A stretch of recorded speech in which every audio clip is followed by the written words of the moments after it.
A'udzu billahi samil alim minasyaitonir rajim. Bismillahirrahmanirrahim. Alhamdulillah wassalatu wassalamu ala Rasulillah wa ala alihi wa sahbihi ajmain. Amma ba'd. Assalamualaikum warahmatullahi wabarakatuh. So inshallah ay ating ipagpapatuloy ang ating talakayan na may kaugnayan sa fiqh. So naano po tayo sa, of course, sa aksamul muya, sa uri ng tubig ay diniscuss na po natin. At kasama nito ang different opinions among the scholars. At ngayon, specifically, itatalakay natin ang al-ma'u al-mutlaq. Okay? Ito yung absolute water or plain water. Okay? So, maraming mga uri nito. Kaya naman ay tatalakay natin ito. Okay? Pili naman dito. Ito.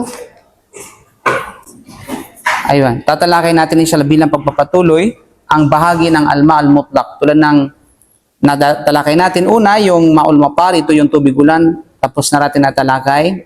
Pangalawa, yung tubig dagat. At yung detalyadong paliwanag dito. Ngayon, pangatlo, mga kapatid, na uri ng mutlaq ay ang tubig balon. Okay. Ay tubig ilog muna tayo. Of course, mahul anhar, tubig ilog. Sabihin, alam natin yun, yung tubig na nanggagaling sa saan pa ba? Pacific Ocean. Okay. Pangatlo na to, di ba? Ma'ul anhar. Sabihin ay tubig ilog. So ano ba ang batayan sa pagiging tahur nito o pagiging malinis o dalisay nito? So ang batayan, Surah Ibrahim, chapter 14, verse 32. Okay? Ito yung proof. Chapter 14, verse 32. Okay? Na kung saan ay sinabi ng Allah subhanahu wa ta'ala, وَسَخَّرَ لَكُمُ الْأَنْهَارِ وَسَخَّرَ لَكُمُ الْأَنْهَارِ. Bakit kayo late? Ba't kayo late? Okay. At ginawa rin niya para sa inyong kapakinabangan ang mga ilog, para sa inyong maging inumin, at para sa mga hayop na inyong mga inaalagaan at ang inyong mga pananim at sa lahat ng inyong mga pangangailangan. So, ang Allah subhanahu wa ta'ala ginawa para sa atin, simple para sa human being, para sa mga tao, ang tubig, subjugated. Mashallah. Ang mga tubig ilog na ito para sa kapakinabangan ng kanyang mga iba pang mga nilikha. Okay, so ang talata ay nagpapahiwatig ng kadalisay ng tubig, ng ilog, dahil walang pagkiling nito sa karumihan. Okay, walang pagkiling ang tubig ng ilog sa karumihan. So, hindi ito nababahiran ng karumihan. Kasi nga, continuous running water. Okay? So, mayroong mang dadapong marumi, aano rin yun. Diba? Malilinisin yun. So, yun ang bagay na patunay. Not unless kapag nagkaroon ng baha, so pag baha siguro maiiba yung kulay, yung lasa at saka yung yung amoy nito. Ay nagiging brown siya. Okay? So hindi na siya tubig kundi putik na. No? So somehow nagiging putik siya. So magiging malinis pa rin siya pero hindi pwede. Sa unang opinion, tahir siya pero hindi tahur. Okay? Kasi nga nabago. Hindi na siya, kumbaga, hindi na siya tubig na plain. Hindi na plain water na siya. Kasi nabago na yung tatlong bahagi. Okay? Now, let's talk about tapos na tayo dyan, then tubig ng balon. Ma'ul bi'r. Okay? Ma'al bi'r.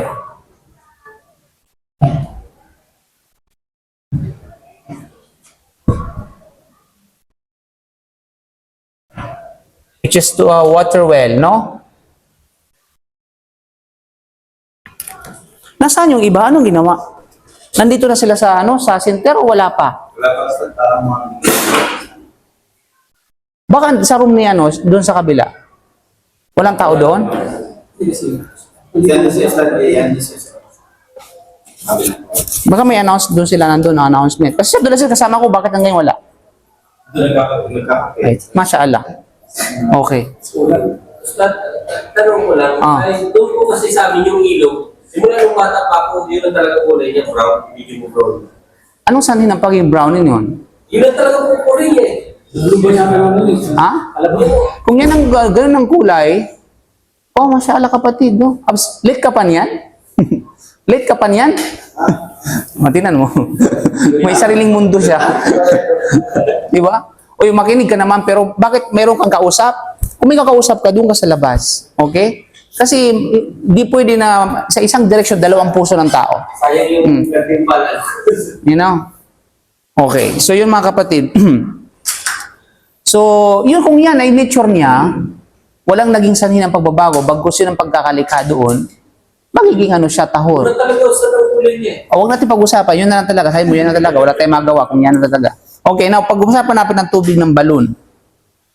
Okay, sa authorities, ang bilang patunay na ang tubig ng balon ay malinis, kumbaga ay tinuturing na ma'ul mutlaq o ma'ul tahur, ito ay sa authority ni Abu Sa'id al-Khudri, radiyallahu an, na sinabi niya, Qila ya Rasulullah, ana tawadda'u min bi'ri buda'a. Ito yung na-raise na issue ng mga kapatid natin, nasa na ba yung mga yun? Na ito yung balon sa panahon ng Propeta Muhammad sallallahu alaihi wasallam. Kanino authority sir? Kay Abu Sa'id al-Khudri. Ako sa sa'yo. Al-Khudri. Sabi na ang ilang tao ay nagtanong sa Propeta Muhammad sallallahu alaihi wasallam kung maaari silang magsagawa ng wudu ng purification mula sa balon ng buda'a. So, ang merong balon sa Madina na tinatawag na al-buda'a. Okay? Al-buda'a.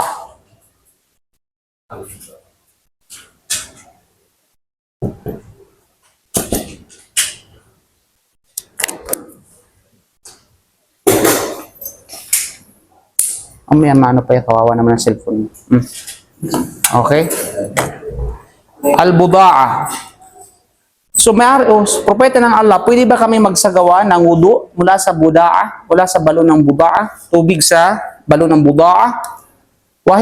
Tapos dinescribe ng mga sahaba kung ano ang nangyari sa balon na ito. Kaya sabi nila, wahiya bi'run yulqa fiha al-hayadu wa luhumul kilabi wan natsnu. Sabi niya, of course, yung balon na ito ay sabi natin, yung balon na ito kung saan ang mga hiyab. Ang hiyab, mga kapatid, ang ibig sabihin na tinatawag na hiyab, ito yung pangmarami ng salitang hiyba. Okay, merong word tayo na hiyab, which is plural po yan. Ang singular is hiyba. Okay?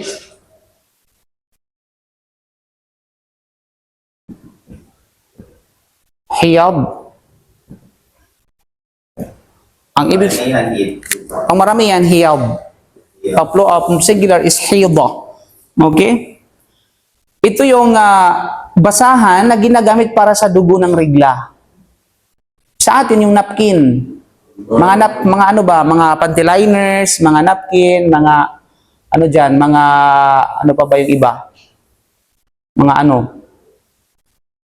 O yung mga pampers, mga ganun ba? Okay? So, ibig sabihin, sabi ng mga sahaba, ito yung balon na kung saan itong mga napkins o panty liners o mga panties na which is dugo, nasaan sila mga kapatid? Wala pa? Okay. Which is yung mga hiyano, which is yung pangregla, kumbaga. At the same time, akin na, bigyan mo ako kasi kailangan ko ng gamot. Then, mga patay na aso, okay. Mga patay na mga aso at saka yung mga bababahong bagay ay itinatapon dito. So, ano yung description ng galon? Okay? Tinatapunan ng mga panregla. Yung lahat ng waste doon tinatapon sa We cannot say na doon lahat ng waste.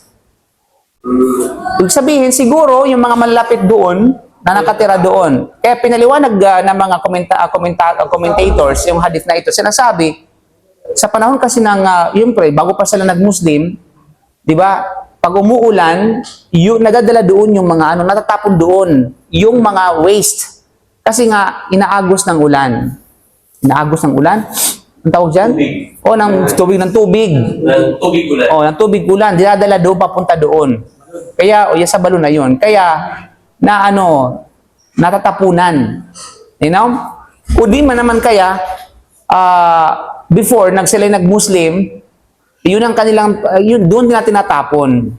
Okay? Kasi, syempre, mga sahaba yun, after ng mag-Muslim sila, of course, ginagamit nila yung balon na yun, di ba? Tapos mayroong tubig, tapos how come gagawin nila yun, na samantalang marumi?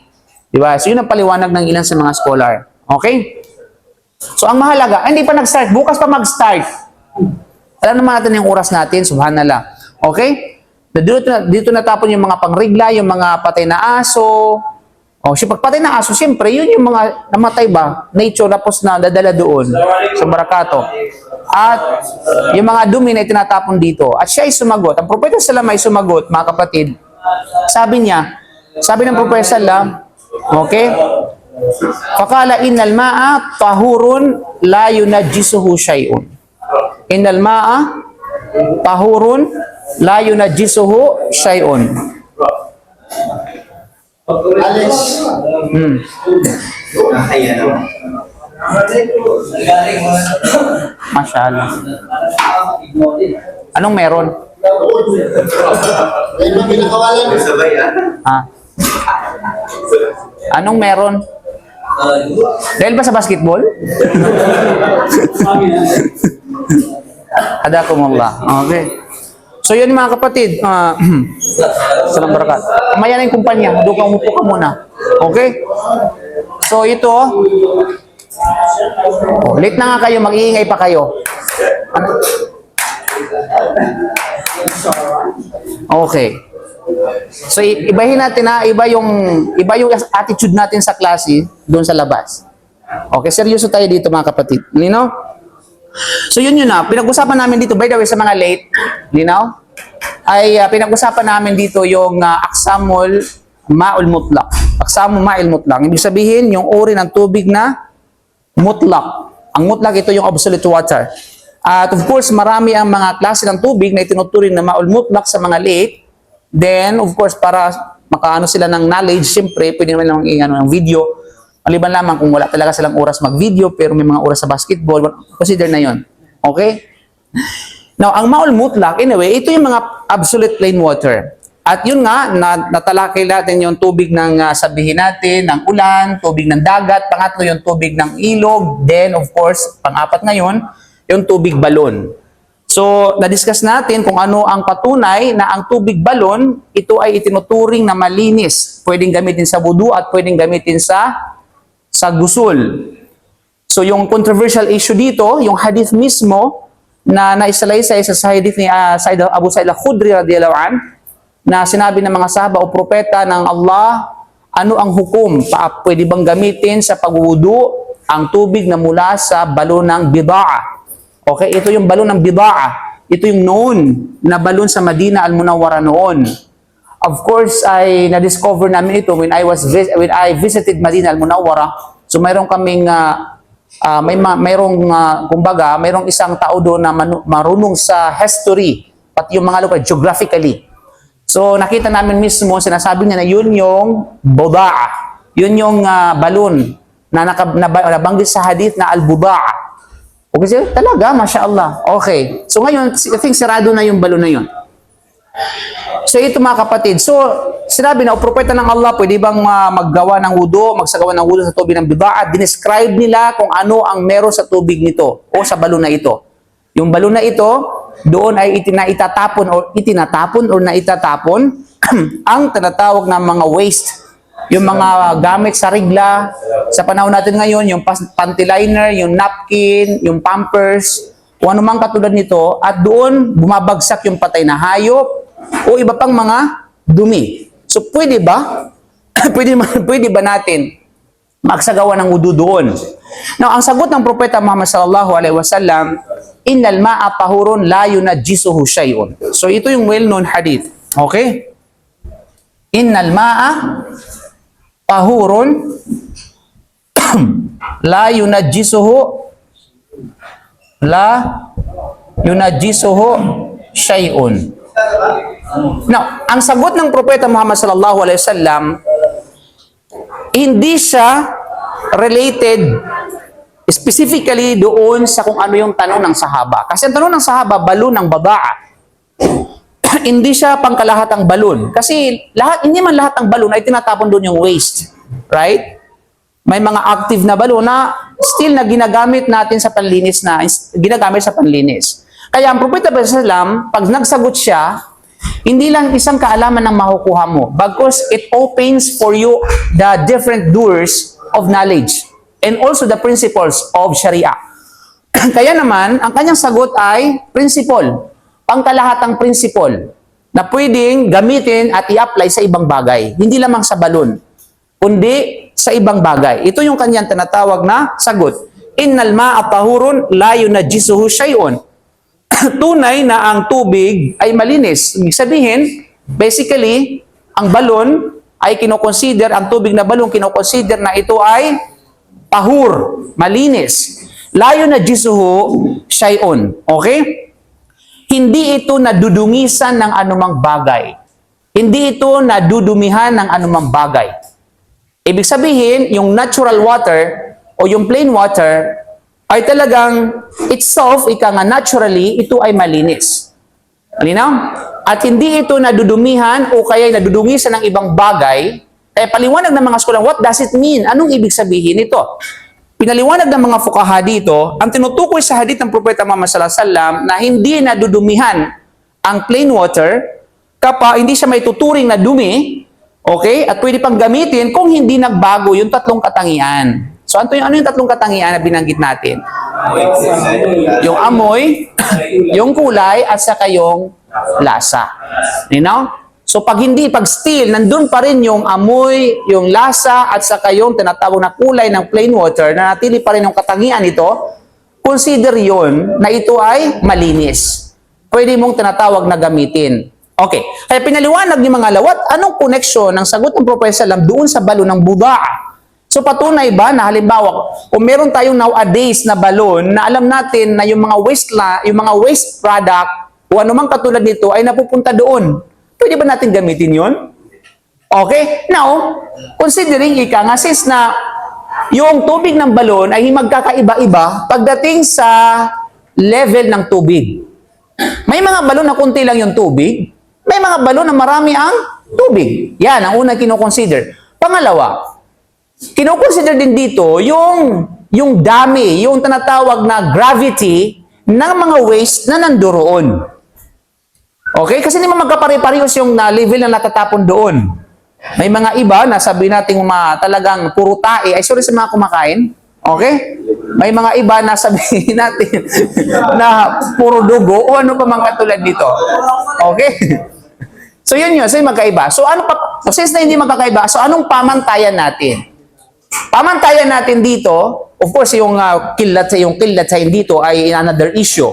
Kung ilang meter may consider na kapag kilatay, medyo ilang litro yon. Okay? So, ito na lang para hindi kayo maguluhan. So, unang-una, amuyin ninyo. Okay? Amuyin ninyo.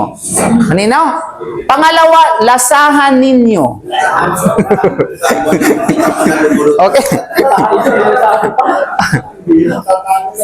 Pangatlo, of course, yung kulay. Madiditik mo na kung nabago talaga yung kulay. Tingnan ninyo. So, gamit ito yung paningin, gamit ito yung panlasa, at yung pangamoy. Okay? Malinaw? So, kapag nandoon, nabago yung tatlong katangian na ito, huwag nyo nang gamitin. Okay? Huwag nyo nang tinatawag na gamitin. Ha? Okay, yun po yung principle doon. But basically, tatlo ba talaga o kahit isa lamang doon sa tatlo ng katangian? now, dito nagkaroon ng another opinion sa mga scholar kung isa ba sa mga katangian na ito ay mababago. Okay, sabi nila kahit at least isa doon. Okay, kahit at least isa doon. Mali na mga kapatid, kasi bawal sa nabago na yung amoy, nabago na talaga basically yung sabihin natin yung kulay at saka yung lasa noon. Okay? Hindi ko nakasalanan kung may kamay sipon ka. You know? Hindi, paamoy mo sa iba. Wala ka pala. Pag ganyan, wala kang pangamoy, magpa-hospital ka. Okay? Kasi may COVID ka. Malinaw yan? Okay, yun po. So yun yung batayan na sabihin natin na kung wala mang nangyari, wala namang tinatawag na ano, kasi kaya nga sabi ng mga commentators ng hadith, na yung tubig doon sa budaa, mahigit kullatain. Marag sabihin, talagang ilang litro ng mga tubig, ilang containers ng tubig, mabigat, marami kumbaga. Kaya hindi, yung mga natapon doon, hindi umuobra. Yun, hindi umuobra. Kasi nga, ang Propeta Sallam, kung ito ay, kung alam niya, kasi alam niya yung budaa, dapat directly nasasabihin niya na hindi pwede yan. Kasi marumi yan. So, hindi siya nagbigay ng ganong kasagutan. Bagkus binigyan tayo ng general principles. Okay? So yun. Pangalawa dito ay tinatanong niya na mga sabang, ibig sabihin na kasi doon, bago pa sila nag-Muslim, bago pa naitanong ka Propeta Sallam yan, yun yung nangyari sa sabihin nating balon. Pero maaring nalinis na ito okay, sa pagsapit ng panahon. Okay? Kaya ang Propeta Sallam nagbigay ng, which is direktiba, na pangkalahatang principle na pwede tinatawag na i-apply. Okay? Kasi hindi nasabi na, yung bidaan na yan, malinis. Yung bidaan na yan, marumi. Hindi. Bagkus, pangkalahatan ang kanyang binanggit na kasagutan. Okay? So yun po mga kapatid, yun yung batayan sa tinatawag na paggamit ng tubig balon. Pangilan na ba tayo? Panglima. Okay, panglima na bahagi ng ma'ul mutlak mga kapatid, yung tinatawag na ma'u as-salj wal barad an-nazil minas sama. Okay?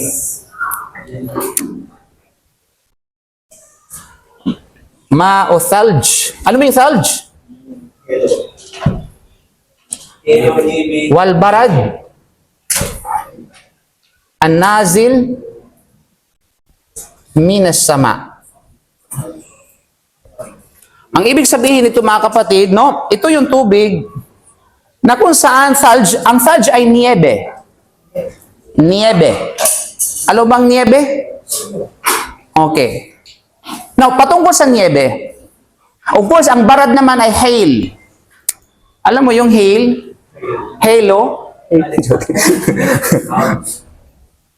Yan, hail. Kumbaga sa kumbaga sa Bisaya, hail manadong. Okay. Then, salj, ito yung tinatawag na siyempre, yung niebe, niebe, ano ba pakaiba ng snow at saka ng niebe? Ice, di ba? Para iceberg, yun yung tinatawag na niebe. Okay. Okay? Na kung saan, naturally, itong barg kasi, kaya nga't an-nazil minas sama, na bumabagsak mula sa kalangitan. Okay? Ibig sabihin, ang niebe at saka hail, bumabagsak sa kalangitan. Yung hail, ito yung mga ganito kalaki na mga na kapag natamaan ka, ibukol ka. Di ba? O pag natamaan yung yung sasakyan mo, maaring mag-crack. So yun mga kapatid, no? Yun yung hail. Yun yung sa Arabic yun ang barad. Okay, barad. Now, walang pagkakaiba sa mga scholar tungkol sa paggamit ng niebe. Okay, para sa paglilinis pagkatapos na ito ay matunaw. Sabi na meron kang niebe, alam nga namang iwudo mo yung yung yung matigas, yung solid. Parang solid pa kasi yan kapag So pag natunaw yun, ibig sabihin yung tubig mula sa niebe, ay pwede nang gamitin yun, pangudo at pangdusol, at walang pagkakaiba ang mga fuqaha dito, yung mga scholar. Okay? So paano mo gamitin yan, Ustaz, kapag buo pa siya? Siyempre kapatid, lang nga namang ibugdak mo ang ulo mo doon, no? So okay lang, gumawa ka ng paraan. So mayroon kang heater.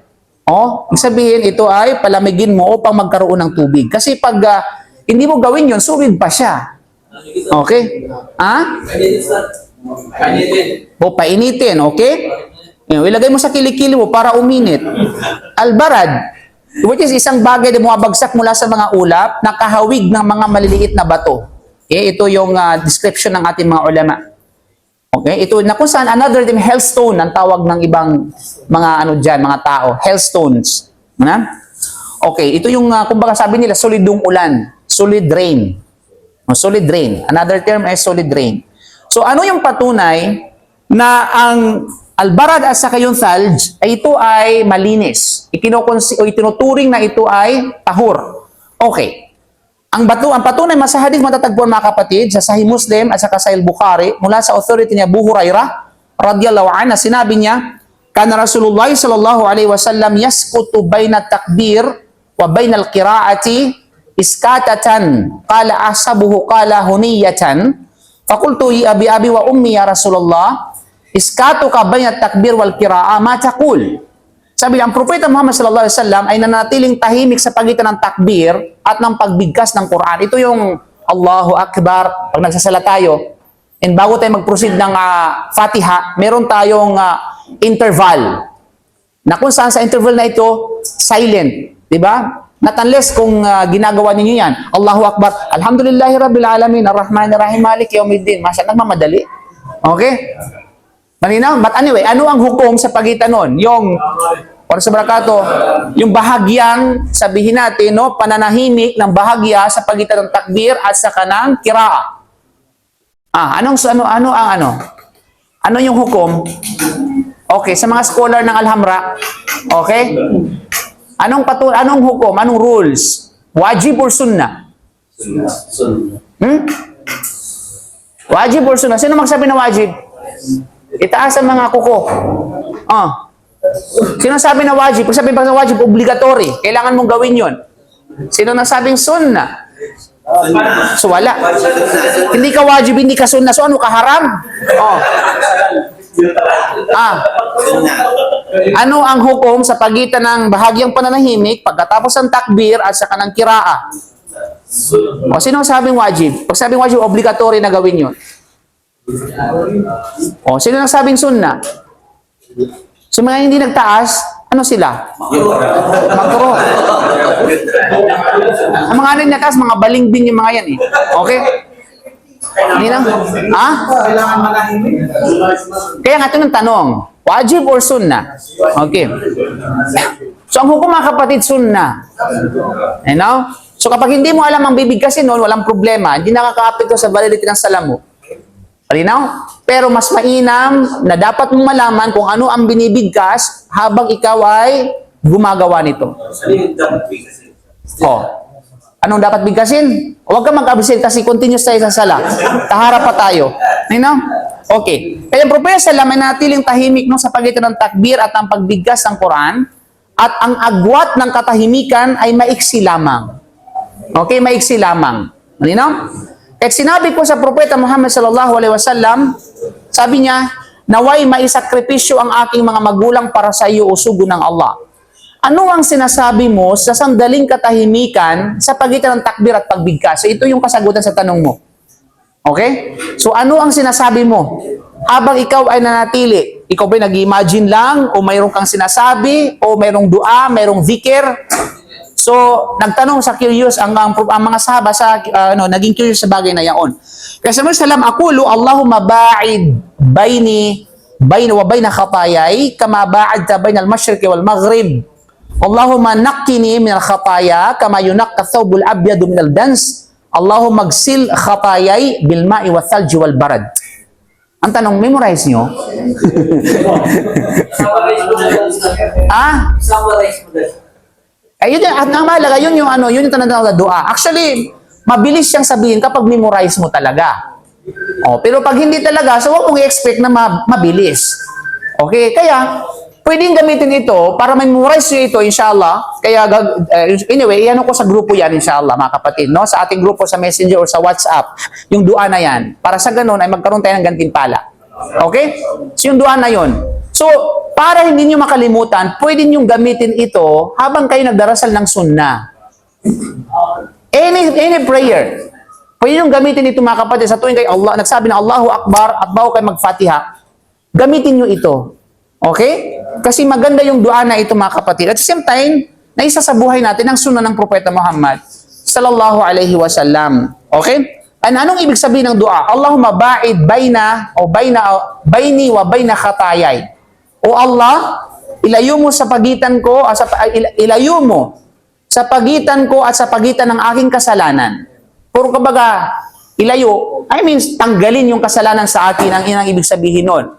Okay, kama ba'adta bainal masyriqi wal maghrib, katulad ng paglayo mo sa pagitan ng west at saka east.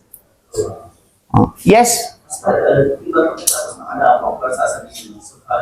That's another narration of the hadith. Kaya nga, maraming different narration ang hadith kung ano ang bibigkasin sa pagitan ng takbir at saka nang sabihin natin ng qiraah. Isa na ito at isa na yun. At marami pa. Kaya sabi ng mga ulama, siyempre, sa hadith na ito, bahagya lamang ang ginagawa ng Prophet Sallam. So, ibig sabihin, sa isang pagkakataon, hindi niya binanggit ang lahat ng sunnah na ito. Maaring sa narration sa araw na ito o kay sa sala na ito, sa ibang sala, pwede mo na gamit yung ibang narration. Huwag lang yung isang narration. Okay? So, solong na isa katuparan mo yun, na isa katuparan mo ang sunnah ng Prophet Sallam. Na kung gusto mong trip mo, nabanggitin lahat, halimbawa tahajjud, okay? Pwede naman banggitin din lahat. Walang problema. Lahat ng mga narration o narration ng sunnah o ng hadith na may kaugnayan dito, halong i-gather mo, i-collect mo, then isabuhay mo kapag magsala kang mag-isa. Okay? During the sunnah ng mga pagdarasal. Pero kung imam ka, o magsala ka ng wajib, tapos yun lahat mo, kapatid naman, i-consider mo naman yung nasa likuran mo. Okay? May mga laro yan. Malilit na sa over. Okay? Pasensya na kayo, hindi ko talaga maiwasang banggitin yan. Ha? Trabaho lamang. Okay. So yun ha. So Allahumma ba'id baini wa baina khatayai kama ba'ad baina wal mashriq baina al mashriq wal maghrib. Allahumma naqqini min al khatayai kama yunaqqa thawbul abyadu min ad-dans. Okay? At pagkatapos linisin mo ako mula sa mga kasalanan tulad ng paglilinis ng puting damit sa dumi pagkatapos ng masusing paghuhugas. No, 'di ba parang pinapanalangin mo sa Allah na mawala ang kasalanan mo, ma-wipe out yung kasalanan mo gaya ng pag-wipe out nito. At ito yung highlights para sa batayan para sa bagay na sa ating subject. Allahumma magsil khatayai bil ma'i thalji wal barad. At linisin mo, no? Linisin mo ang aking kasalanan sa pamamagitan ng tubig ng niebe at saka ng hail o granizo. Okay? Ibig sabihin ng granizo, yun yung hailstone. Okay. So, ibig sabihin, pwede mong panglinis, pangudo, o kay panggusol ang niebe at saka ang hailstone. Okay? Malino mga kapatid? Walang tanong? Sa pagiging tahor ng barad at saka ng thalj. Okay, number 6. Pang-anim. Pwede, ano nga ito? Yung mga ano. Pang-anim ay walang iba kundi ay tubig ng bukal na nagmumula sa ilalim ng lupa. Ito yung ma'ul uyun. Ma'ul uyun. Tubig ng bukal. Yes. Bukal o bukal? Okay. Wa huwa ma yanbu'u min al-ard. Okay, ito yung tinatawag na sabihin natin 5, 6. Saan ano? Ma'ul uyun. Okay? Ito yung spring water, ha? Spring water. Okay?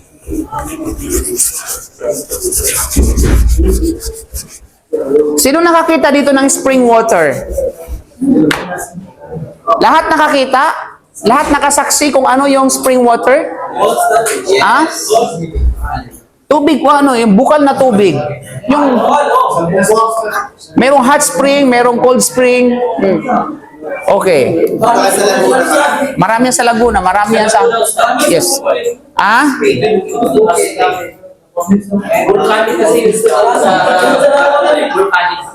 Yes. Okay. Shh. Ano ang patunay na pwedeng gamitin sa panglinis? Ang dami naman ito. Oh. Okay, pwedeng panlinis o pwedeng pangudo ang tubig na mula sa bukal na tubig. Ang patunay ay sa Surah Az-Zumar, chapter 39, verse 21. Okay. Chapter 39, verse 21. Sinabi ng Allah sa banal na Quran, Alam tara anna Allah anzala minas sama'i ma'an fasalakahu yanabi'a fil ardi thumma yakhruju bihi zar'an mukhtalifan alwanu thumma yahiju fatarahu musfarra thumma yaj'aluhu khutama inna fi dhalika la dhikra liulil albab. Sinabi ng Allah, hindi mo ba nakita o Muhammad ng Allah subhanahu wa ta'ala ay walang pag-aalinlangang ibinaban niya mula sa ulap ang ulan na ito at ito ay ipinapasok niya sa kalupaan. So yung tubig mula sa langit, binaba at ipinapasok mula sa kalupaan at ngayon yung nagiging tinatawag na spring water at ginawa niya ito ng mga bukal na bumubukal at mga ilog na umaagos. So ibig sabihin, ang pinanggalingan basically ng tubig na bukal ay galing pa rin sa itaas. Malinaw? Okay. So galing pa rin sa tinatawag na sabihin natin itaas. Pagkatapos, ay kaya nga ipinapasok, mismo ang alam na nagsabi, ipinapasok ang tubig mula sa kalangitan, bumagsak sa lupa, ipinapasok sa ilalim ng lupa, at pagkatapos ay bumukal. Malinaw? Bumulwak, mga kapatid. Kasi, Ustaz, bakit ganun? Bakit hindi ganun yung pag-aaral ko sa science? Sino bang dapat mong paniwalaan? Yung science o yung Quran? Mamili ka. Okay? Kasi hindi pwedeng patunayan. Hindi pwedeng patutuhanan ng science ang Quran, bagkus ang Quran na magpapatunay kung sa mga bagay-bagay kung gaano katotoo hindi. Okay, malinaw? Ano yun? Anong ulitin ko? Mahirap pagsalita habang may laman ng bunganga na hindi mo maintindihan. Okay? Okay, yung tubig galing sa ulap, galing sa itaas, ibinagsak ng... Mamili ka kung saan galing. Siyempre sa kalangitan, kapatid. Sa kalupa, kaulapan. Sa ulap yan. Okay. Kaya at meron tayong nimbus clouds. Ano yun? Nimbus clouds. O ano pa mga clouds na yan. Okay? Pagkatapos, binagsak niya yung tubig na ito. Actually, recycle. Merong water cycle eh. Gumagano-ganon lang yan. Okay. At ginawa niya ito ng mga bukal, na bumubukal at mga ilog na umaagos. Pagkatapos ay pinasisibol niya sa pamamagitan nitong tubig ang iba't ibang uri at kulay ng mga pananim. Pagkatapos ito ay matutuyo. No? Pagkatapos ang pagiging luntian at sariwa nito. Kaya makikita natin, pagkatapos ang ulan, especially Saudi Arabia, pagkatapos ang ulan, magkakaroon ng green.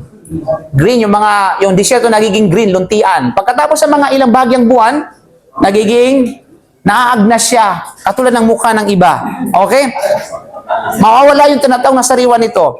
At makikita mo na maninilaw ang kulay nito. Pagkatapos ay gagawin niya na tuyo at pira-piraso. Diba? Yun yung parang subhanallah. Katiyakan sa ganitong gawain ng Allah ay pagpaalala at pagpapayo sa mga nagtataglay ng mga matitinong kaisipan. Diba? So, pag nakita natin ito mga kapatid, yung mga matatalino at may isip na tao, namamangha sila. At the same time, natatakot sila.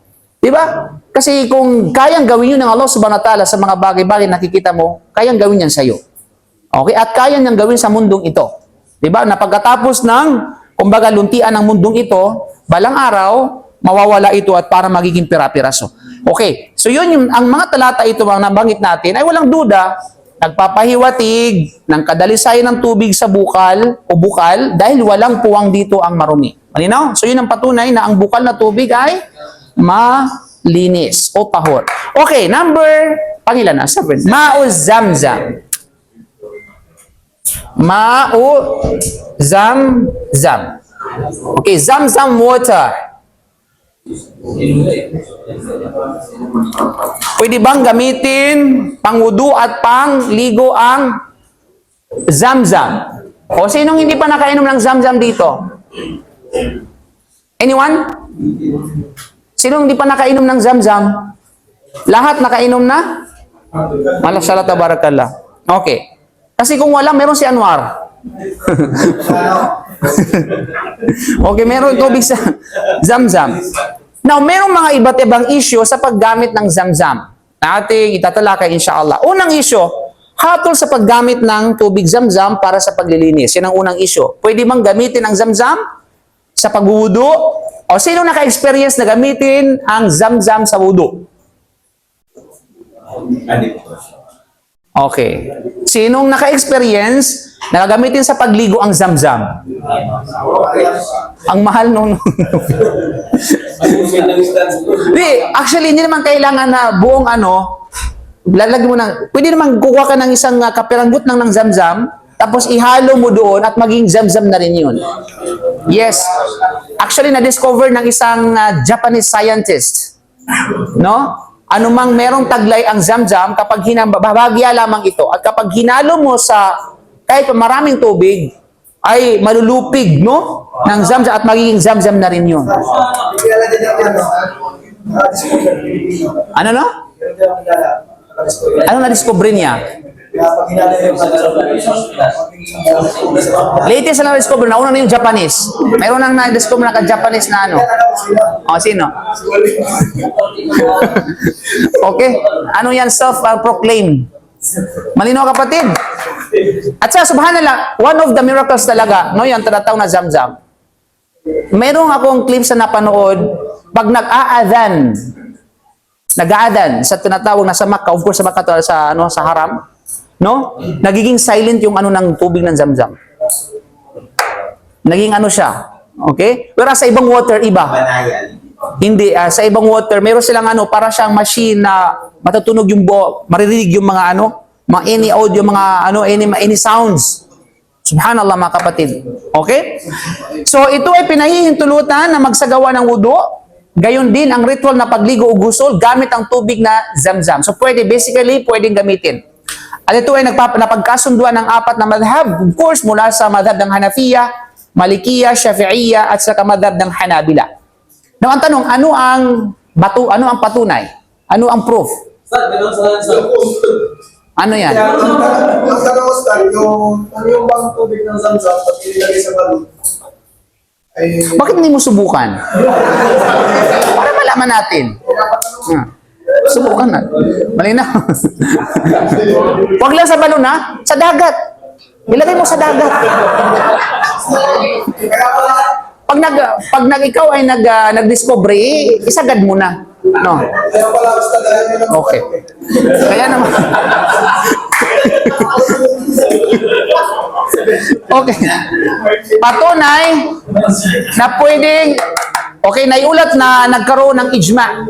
Ibig sabihin, consensus ng mga ulama, yung tinatawag na bagay na ito na pwedeng gamitin ang, sabihin natin, ang ma'u Zamzam sa pagwudu at paggugusol. Kaya sinabi ni Al-Hattab, sinabi ni Al-Qadi Taqiyuddin Al-Fasi sa kanyang tarikh, sabi niya, pinahihintulutan na dilisain ang sarili sa pamamagitan nito at ito ay ijma. Ayon sa binanggit ni na Ar-Ruyani sa Al-Bahar, Al-Mawardi sa Al-Hawaii at sa Nawawi sa Al-Muhaddab, sa tinatawag na Muhaddab. Of course, ay ito yung mga komentaryo ng mga ulama tungkol sa pagsasagawa ng wudu, gamit ito para sa sino mang malinis ang mga bias. Ano mga bias? Alam natin yung mga limbs, no?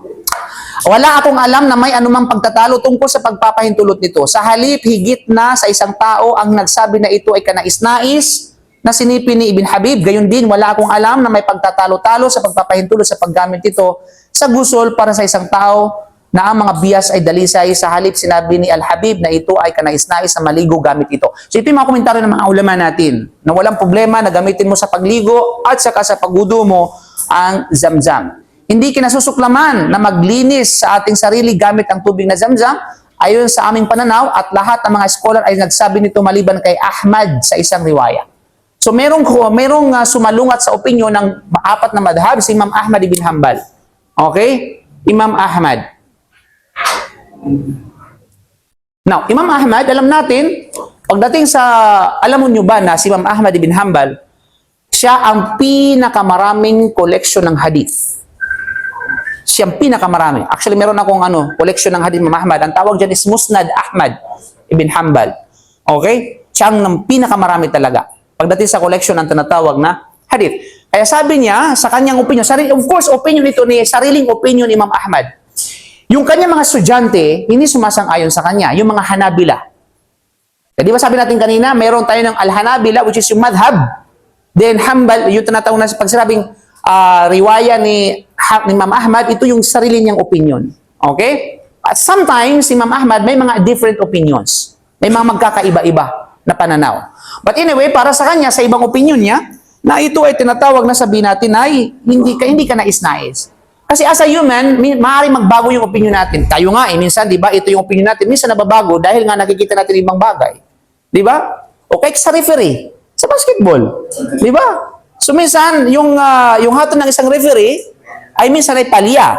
Pero kung suriin, sabihin, tama pala siya. May mga ganun mga bagay. So nababago yung kanyang opinion. Ganun din yung mga scholar natin.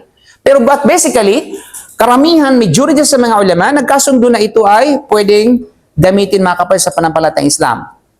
Kaya nga tungkol sa Zamzam, ang pananaw ng nakararami ay kapareho sa amin. Sinabi naman Nawawi, hindi kinasusuklaman ang paggamit ito sa wudu at gusul at sa isa pa sa mga ulat ni Ahmad ay mayroong pagkasalaysay na ito ay makro.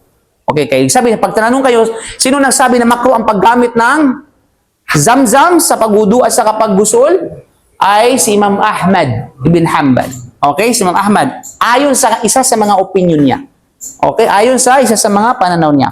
Now, tandaan natin, kahit pa ulama siya, kilalang mga ulama, di ba? Kumbaga, great scholar. Pagdating sa knowledge, masya Allah, walang kapantay. Pero, kung ang kanyang sariling opinion salungat sa kung ano yung nabanggit sa authentic hadith, hindi niya pwedeng banggain yung tinatawag na hadith. At bilang ikaw na estudyante, hindi ka pwedeng mag-idolize sa tao. You have to idolize what is the truth. Kinakailangan mong tangkilikin kung ano yung katotohanan against sa kung ano yung tao, kung sino siya. Okay, regardless kung sino siya, noon man siya o hindi man. Kasi bawal sa atin ang fanatic, tandaan natin. Okay? Hindi tayo pwede magiging fanatic. Tandaan po natin yan. Magiging fanatic lamang tayo sa katotohanan. Malinaw? Kasi pag fanatic tayo sa isang tao, di ba? At hindi sa katotohanan, baka marahil sambahin mo na yung tao na yun. Na kahit mali siya, ay okay pa rin sa'yo. Hindi pwede yan sa Islam. Malinaw? Kaya, kahit pa ito'y, alam natin si Imam Ahmad, pagdating sa tinatawag na masya Allah, pagdating sa knowledge, kahit paghalu-haluin pa yung kaalaman natin dito, hindi natin pwedeng banggain siya. Ano pa rin siya nakakangat pa rin pagdating sa kaalaman. Kaya kahit paanong opinion niya, pero meron tayong hadith na malinaw na nagpapatunay na ang paggamit ng Zamzam sa gusul o tinatawag na sa wudu ay pwede, yun ang pwede natin kasi nakalagay yun sa hadith. Okay, nawaan nung patunay mga kapatid. Unang sa sunnah. Sa authority ni Ali bin Abi Talib, radiyallahu anhu, sinabi niya, anna Nabiya sallallahu alaihi wasallam da'a bisajlin min ma'i Zamzam, fashariba minhu wa tawadda. Okay. Sinabi niya, ang Propeta sallam ay humingi ng isang tasa ng tubig. Parang bang ano ba? Basta isa siyang, sa atin ba ngayon ay parang, hindi naman tasa. Mangkok. Parang, di ba? So, ang Propeta sallam humingi siya ng isang mangkok o isang tasa ng tubig. Na yung tubig na ito, tubig ng Zamzam. At pagkatapos siya ay uminom mula rito at nagsagawa ng wudu gamit ito. So, ibig sabihin mismo ang Propeta Muhammad ay gumagamit ng Zamzam sa kanyang pagwudu. Okay? Nawatanong, ang hadith na ito walang duda, ang nagulat ng hadith si Imam Ahmad pa rin. Ano magkataga ka? Di ba? Yung hadith na ito, ulat din ni Imam Ahmad. Di ba? Siguro, yung opinion na makro, yung hindi pa nakarating sa kanya yung hadith. Kaya nga, si Imam Ahmad, mayroong iba't ibang opinion. Okay? Sa mga issue. Kaya siguro, yung sa issue na ito, unang opinion niya, makro ang kasi ano ba naman yan? Dakilang tubig yan, tapos gagamitin mo sa wudu? Naintindi lang yan para sa inumin? Mga ganun mga bagay, mga ganung may mga mindset. Di ba? So, para sa atin, makro yan. So, nung dumating sa kanya yung hadith, so nagbago ang kanyang opinion. Kaya nga, yung mga contemporary scholars, sinasabi na fi riwaya. Diba? Siguro sa ibang salaysay ng opinion ni Imam Ahmad. Malinaw? Na whereas siya mismo nagsalaysay, nag-compile ng hadith na yun. Yung binanggit natin. Okay? So, yung mga bagay na parang yung maintindihan niyo. Yes, actually, maging sa Quran, tandaan natin, meron tayong principle sa Quran na nasikh wal mansukh. Okay? Meron tayong nasikh at saka meron tayong mansukh. Principle ng Quran yan. Kaidatul Quran yan, mga kapatid sa panampalataya. Kaidatul fiqhiyah yan. Nasikh ang ibig sabihin abrogator, mansukh yung abrogated. Ibig sabihin ng abrogator, yun yung panibagong salita na pinapawalang bisa yung unang salita. Panibagong hukom na pinapawalang bisa yung dating hukom. Diba? Kahit tayo, pwede natin kansilahin. Kaya sabi nga, the lawmaker is the lawbreaker. Kung ikaw yung nag-set ng law, pwede mo i-cancela yun. Pwede kang mag-break noon kasi ikaw yung nag-set ng law eh. Diba? I mean, tanggap yan sa mga lawyer. Ganun yan, sa mga tanataw na kamara, pwede i-abrogate yung kanilang naunang batas. Pwede nang baguhin. Na kung sayang tanggapin ng tao yan, bakit hindi mo kayang tanggapin sa batas ng Allah subhanahu wa ta'ala na siya mismo ang nagano ng batas? Na dati pwede para sa ibang at ngayon ay ginawa niyang tinatawag na bawal. O ginawa niyang pwede, yung dating bawal. At ginawa niyang bawal, yung dating niyang pwede. Diba? Oh, yan si Dras. Marami yan. Marami sa Quran yan. You know? Okay, yung mga kapatid. So sa opinion natin, ganun din, kapag halimbawa ang isang tao, pwede nang i-apply yung principle na ito. Halimbawa, nakapagbitiw siya ng isang salita, tapos yung taong nakikinig, dala-dala niya ito yung sinabi mo eh. Ba't hindi ba pwede magbago ng opinion? Hindi ba pwede magbago ng isip? Bakit? Ano ba? Na mayroon ba tayong kasunduan na hindi pwedeng baguhin yung salita mo? O, di ba? So you have to consider that. Okay? So yun yung mga kapatid. Ha? Ha? Sa hadith, meron yan. Meron nasikh wal mansukh. Okay, maano yan? Mapag-aral sa mga nag-aral ng mustalahul hadith. Meron yung mga kapatid sa panampalatayang Islam. Okay, so yun yun. Yun yung sa ano natin dito. Now, ikalawang issue, kasi ang unang issue kanina sa ilalim ng Zamzam, yun yung paggamit ng Zamzam gamit sa wudu at gusul. Pangalawang issue na may kaugnayan sa tinatawag, of course, ng Zamzam, okay, hatol sa paggamit ng tubig ng Zamzam para sa pagtanggal ng najasa. Halimbawa, mayroong najasa, may dumi sa iyong katawan. Okay? Kasi ang unang issue kanina, walang dumi sa katawan, magwudu ka lang, magugusul ka lang, walang dumi sa katawan mo, kumbaga. Halimbawa, may ihi, o kaya sabihin natin, no, nadilaan ng aso, no, yung bumbunan mo. Okay. Di ba? Okay, nataihan ka. Di ba? Okay, naihan ka, kumbaga. Tapos tatanggalin mo ito, yung pagtanggal mo, yung tubig ng Zamzam. Oh, di ba? Pwede bang gamitin yun? Ustaz, di ba dumi yan? Bakit ka gamitin mo Zamzam? Itubig nga lang para sa inumin yan. Ano bang problema mo? Ano bang trip mo? Okay? Okay mga kapatid, no? Now, sapat na ang paggamit ng tubig ng Zamzam upang alisin ang najasa. Ibig sabihin, pwede din na gamitin sa panglinis ng najasa ang tubig ng Zamzam. Okay, sinabi ni Imam Nawawi rahimahullah, ang aming katibayan ay ang tugma, malinaw na mga teksto na ganap tungkol sa tubig ng walang anumang pagkakaiba. Ibig sabihin kasi bakit? Wala namang kasing batayan na hindi pwedeng gamitin. Ito yung rules, ito yung principle ng Sharia. Okay? Lahat ng bagay, bukod sa pagsamba sa Allah, lahat pwede mong gawin. Yan yung basic principle. Tandaan po natin yan. Okay? Tandaan po natin yan. Okay? Malinaw? Masyaallah, tabarak. Okay? Malinaw ha? Ito yan ha? Ito. Wallahi, mahalaga ito. Pwede nang i-apply sa mga bagay-bagay. Ito yung rules ha? Lahat ng bagay, bukod sa ibadah, pwede. General rules. Okay? Pwede. Pwede mong kainin, pwede mong gamitin, pwede mo lahat, pwede. Okay?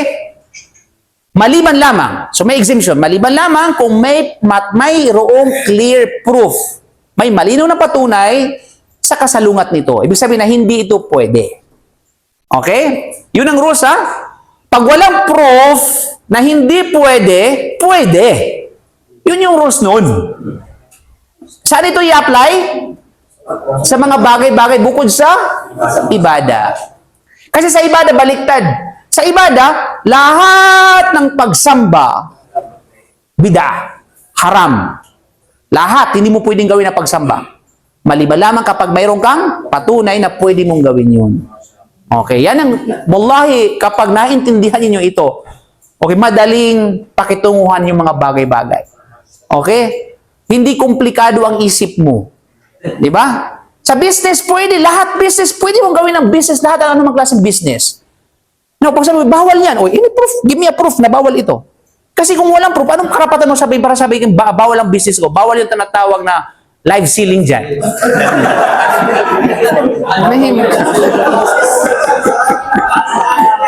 Okay. Tayo na. Okay mga kapatid. Ay, ibang issue naman yun na, Ustaz, kasi nagsusuot si Muhammad Ali, uy, ng ano. Okay. Anyway, so manalino mga kapatid, yan ang principle, yan ang tinatawag na basic principle ng Sharia. Pagdating sa mga bagay-bagay. Okay? So walang duda, kabilang na ito yung paghugas, kabilang na yung sabihin natin na yung tubig o anumang katulad nito. Kaya naman, walang problema. So ito ay napagkasunduan ng apat na madhab mula sa Hanafiya, Al-Malikiyya, Shafi'iyya at sa Al-Hanabila na pwedeng gamitin panglinis ang tubig Zamzam mula sa najasa. Ito ay dahil sa mga sumusunod.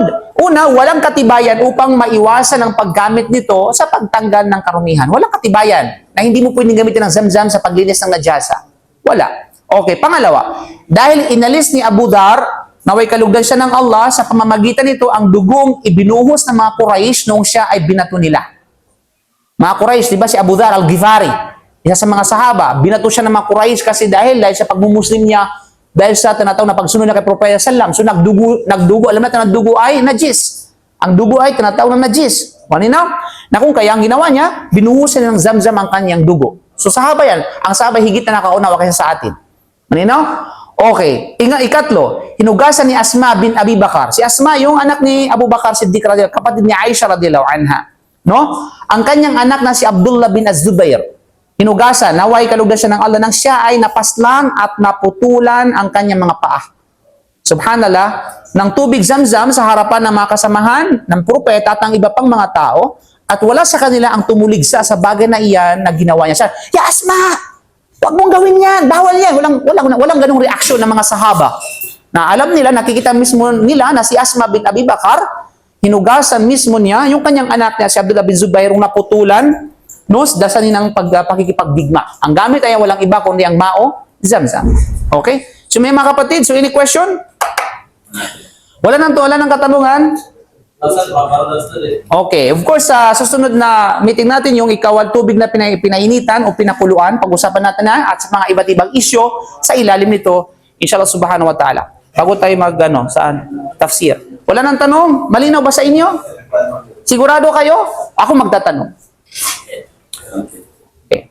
Sino nagsabi na ang mao Zamzam gamit sa wudu at gusul ay makro? Imam Ahmad ibn Hanbal. Okay. Good, mashallah, tabarakallah. Another question. Okay. Yes po.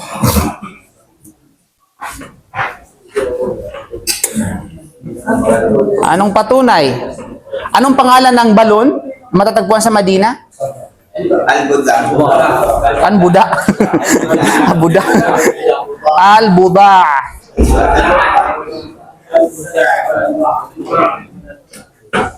Tapos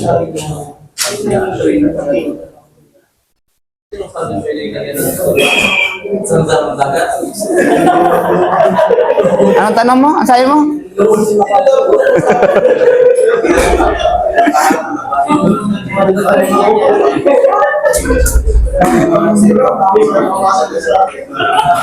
Ang hirap niya, walang bot.